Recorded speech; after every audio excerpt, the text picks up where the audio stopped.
Hello বন্ধুরা, তোমরা সবাই কেমন আছো? রাধে রাধে। আশা করি সবাই ভালো আছো।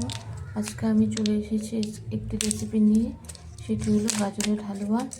সেটি বানানোর জন্য আমি প্রথমে কড়াই বসিয়ে দিয়েছি, সামান্য একটু তেল দিয়ে দিয়েছি। এরপরে দিয়ে দেবো দেখো বাটার,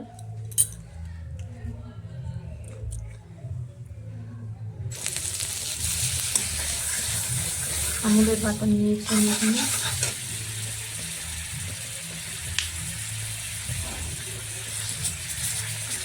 ভিডিওটি একটু বড় হবে হয়তো, একটু দেখে নিয়ে সবাই, আশা করি ভালো লাগবে।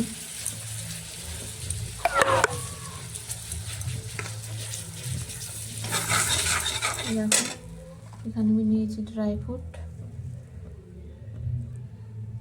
এগুলো দিয়ে দেবো, খেজুর, আমন্ড আর কিশমিশ।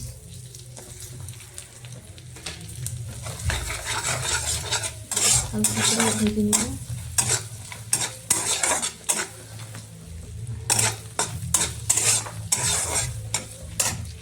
একটু নিয়ে নিয়েছি নারকেল কোড়া, এগুলো দিয়ে দেবো।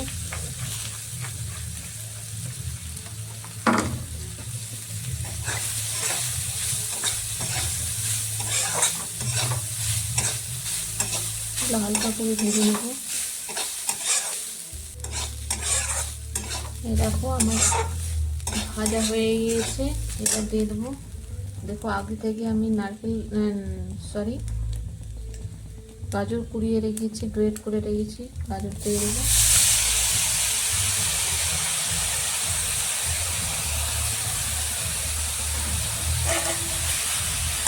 এগুলো ভালো করে ভেজে নিতে হবে, হালকা করে ভালো করে ভেজে নিতে হবে কম আছে। গাজরের হালুয়া বেশি মেহেন্দি লাগে না, অল্প একটু সামান্য একটু কিছু দিয়ে বানিয়ে নেওয়া যায়। আমি এখানে দুধ ইউজ করবো না, দুধ খেলে একটু প্রবলেম আছে, সেই জন্য দুধ ইউজ করবো না। আমি সিম্পল চিনি দিয়ে, নারকেল কড়া, কিশমিশ, আমন্ড, ড্রাই ফ্রুট দিয়ে বানাচ্ছি।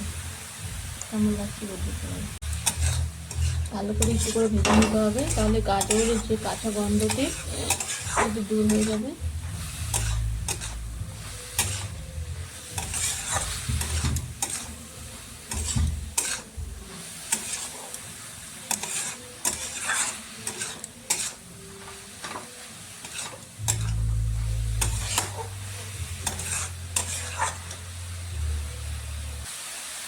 এখন আমার ভাজা হয়ে গিয়েছে, এরপরে আমি দেখবো চিনি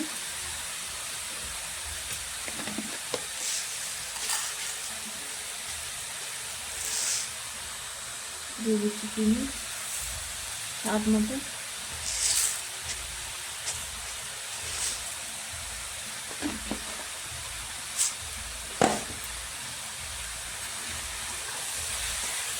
নিজে ভালো করে নাড়িয়ে নিতে হবে।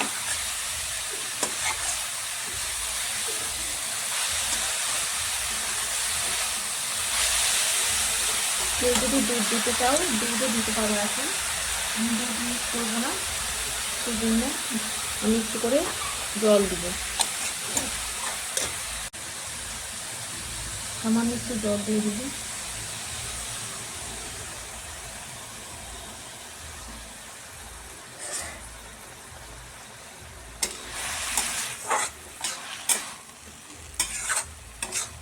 একটু জলটা শুকিয়ে এলে যদি আমার গাজরের এলাকায় জলটা শুকিয়ে গিয়েছে, একটু ভালো করে নাড়াচাড়া করে নিলে রেডি সুইট গাজরের হালুয়া।